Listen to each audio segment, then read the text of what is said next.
Well, the Cleveland Browns, let's talk about them. They should cut Deshaun Watson. Seriously, what are we doing here?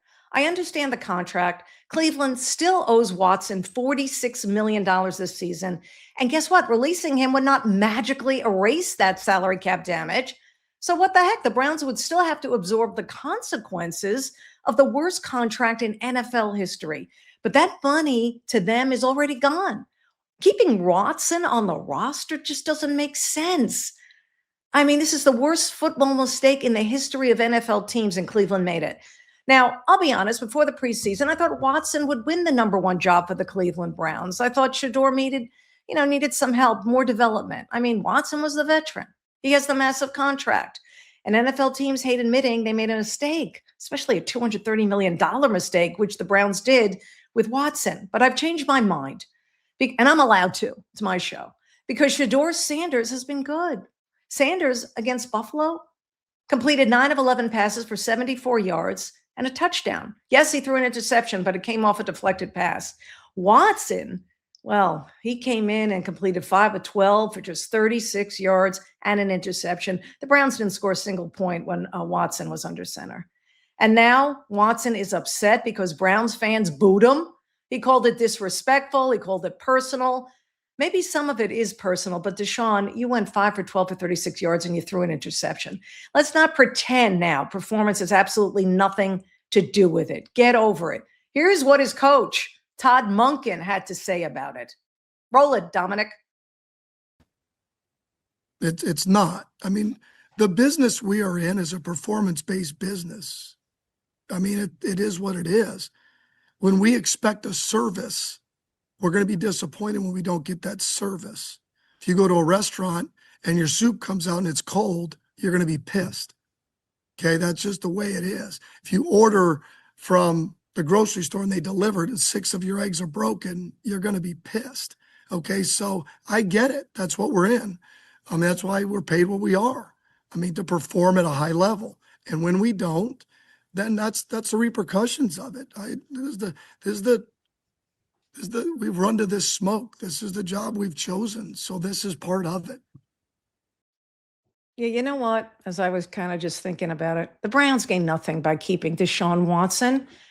Just hearing Monken's comments proves to me he doesn't want him there.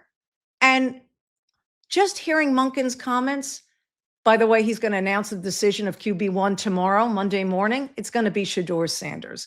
Because at some point, the Cleveland Browns, you know what? They just got to stop trying to rescue this bad decision that will live for them for the rest of their lives. You acknowledge it, you take the financial hit, and you move forward. Shedeur Sanders has earned this opportunity. He should be named Cleveland's starting quarterback any day now. And Deshaun Watson, the Browns should simply cut this guy and finally turn the page. We'll find out. I won't be surprised if Monday Coach Monken makes that decision. Sanders starts. Gabriel backs up. Staying in the AFC, is it now or never for Joe Burrow? He certainly seems to think so. Have you heard? Because I have never heard Burrow talk with this level of urgency before. Not confidence. He's always had that. This is different. This sounds like a quarterback who is tired of watching seasons slip away. Listen to what Burrow had to say a few days ago. Roll it, Dominic. About chasing the championship in mid-August. Why are you comfortable doing that June, July, and August right now? I'm trying to put it out into the world. I'm trying to manifest it. I'm trying to show our guys the urgency that I have and that I want us to have as an organization to go and make it happen. You can keep pushing it down the road, or you can talk about it now and say this is the year. And I'm tired of saying next year. This is it. Your life is too short to keep pushing things down the road, and I'm trying to instill some urgency and some intensity in everybody to go and be great every day and try to go make it happen. You feel like it's got to be now or never? Yeah, I'm telling you, He was fascinating. I've never heard him talk like this before. Let me know your comments. I mean, Joe even said, I don't even know if my job is safe. Are you kidding? Your job is safe. You're a top 5 quarterback, Joe Burrow. But he's trying to create urgency in the building. And that's not a great building that the Bengals play in. But this team has missed the playoffs 3 straight years. 3 with Joe Burrow. I know he's been hurt a bit. That's almost hard to believe. I mean, when you think about what Burrow has accomplished with the Cincinnati Bengals, took him to a Super Bowl his second season. The following year, he took him to an AFC championship game. In 2024, Burrow led the entire NFL in passing yards and touchdown passes, and the Bengals still missed the playoffs. You know why? It's that defense. Last season, 6-11, another injury for Joe Burrow, and another January just sitting there with the rest of us watching the playoffs. So when Joe Burrow, to me, says this is it, I'm getting it. I understand. That's exactly what he means. He's really had it. He's not going anywhere, but he believes Cincinnati will finally give him the roster to win with. He's helped out with his salary, but the Bengals completely rebuilt that defense. They had to. It's sort of like the Cowboys defense. You had to make improvements. They traded their 10th overall pick for Dexter Lawrence. They picked up a few other guys that'll really help the defensive line.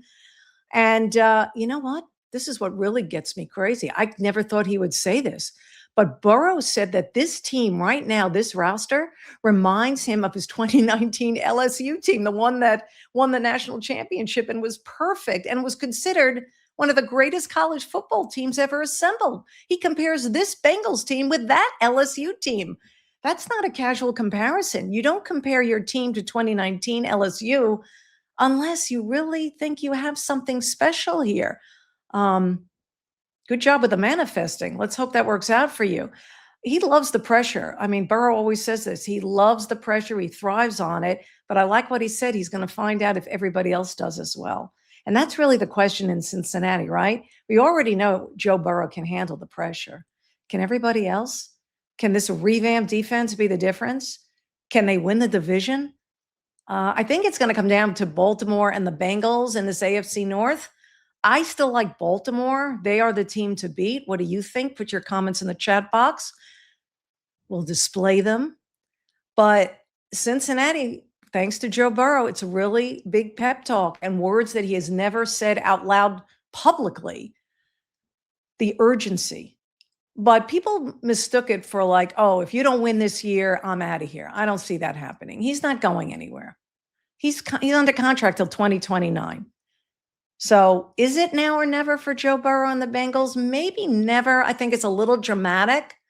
He's only 29, but for this version of the Bengals with this roster, these additions on defense, this coaching staff, it absolutely feels like a now. Yeah, Burrow has publicly raised his expectations and this team's expectations, and trust me, they're listening. So now Cincinnati has to prove that they've listened and they believe in their quarterback, and it was just not another great quarterback speech. Because there's 3 straight years without making the playoffs, the Bengals can't keep saying next year will be better. Because Joe Burrow, he's not buying it.